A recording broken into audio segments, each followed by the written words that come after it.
नमस्ते बच्चों। और एक कहानी आपके सामने प्रस्तुत है।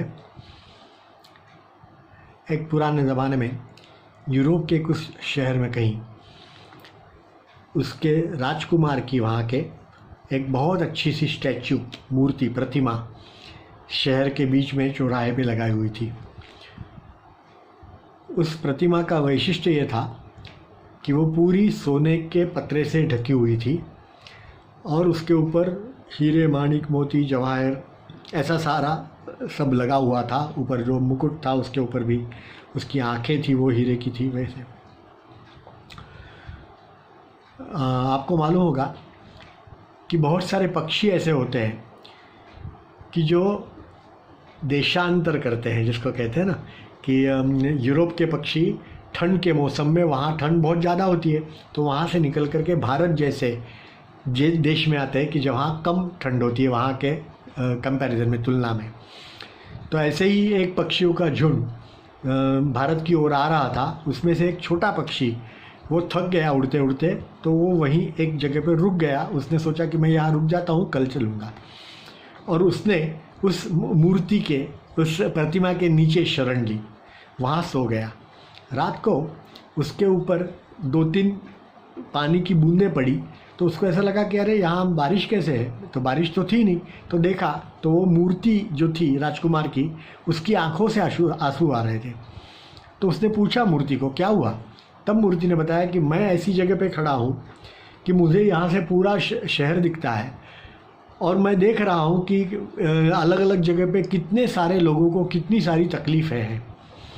तो मेरी इच्छा है कि आप तुम एक काम करो कि मेरे ऊपर जो ये सारे क्या कहते हैं जड़ जवाहरात है, हीरे, माणिक, मोती लदे हुए हैं, वो सारे किसी किसी को दे के आइए। तो वो बताता था कि वो फलानी झुपड़ी में एक महिला है, उसको देख के आओ। दूसरे किसी को बताया कि वो फलानी वहाँ एक छोटा सा लड़का है, उसको वहाँ दे के आओ। वहाँ एक बूढ़ा आदमी रहता है, उसको दे के आओ। ऐसा करके करते उसने बहुत सारे लोगों को सब देने के लिए कहा और वो पक्षी देता गया।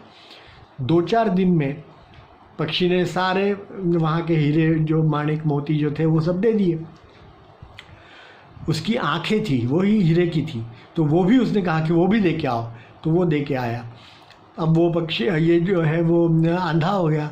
उसके ऊपर के सोने का जो पतरा जो था, उसको भी उसने कहा कि ये प्लेट जो है वो तोड़ करके और तुम धीरे सबको दे के आओ, छोटी छोटी उसके टुकड़े करके।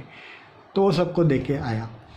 तो थोड़े दिनों के बाद सब लोगों ने देखा कि अरे ये मूर्ति तो कितनी अब ख़राब दिखने लगी है, उसके ऊपर का सोना नहीं है, उसके ऊपर के हीरे, माणिक, मोती कुछ नहीं है। तो ऐसा करके वो मूर्ति को उन्होंने उखाड़ करके और एक कूड़ेदान में फेंक दिया। ठंड भी बढ़ रही थी, तो ठंड की मौसम की वजह से वो पक्षी भी वहाँ मर गया। तो लोगों ने उसको भी उठा करके वो कूड़ेदान में फेंक दिया। एक दिन ईश्वर ने उनके देवदूत को कहा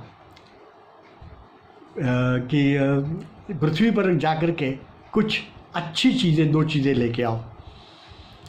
तो देवदूत ने देखा कि ये एक मूर्ति और उसके नीचे ये जो पक्षी जो मृत था, वो दोनों को उठा करके वो ले गया और ईश्वर को दिया और बताया कि ऐसा ऐसा किया है, इसलिए मैं ये लेके आया हूँ।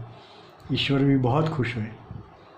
तो बच्चों, जो दूसरों की सहायता करते हैं, दूसरों की सेवा करते हैं, दूसरे के प्रति दया भाव दिखाते हैं, उनके ऊपर ईश्वर हमेशा खुश होते हैं। तो आप भी ऐसा करोगे ना? अपने जीवन में भी किसी की सहायता करना बहुत अच्छी चीज़ है बच्चों। और आप सहायता करोगे तो सामने वाले भी आपको सहायता करेंगे, ये आप याद रखना। धन्यवाद।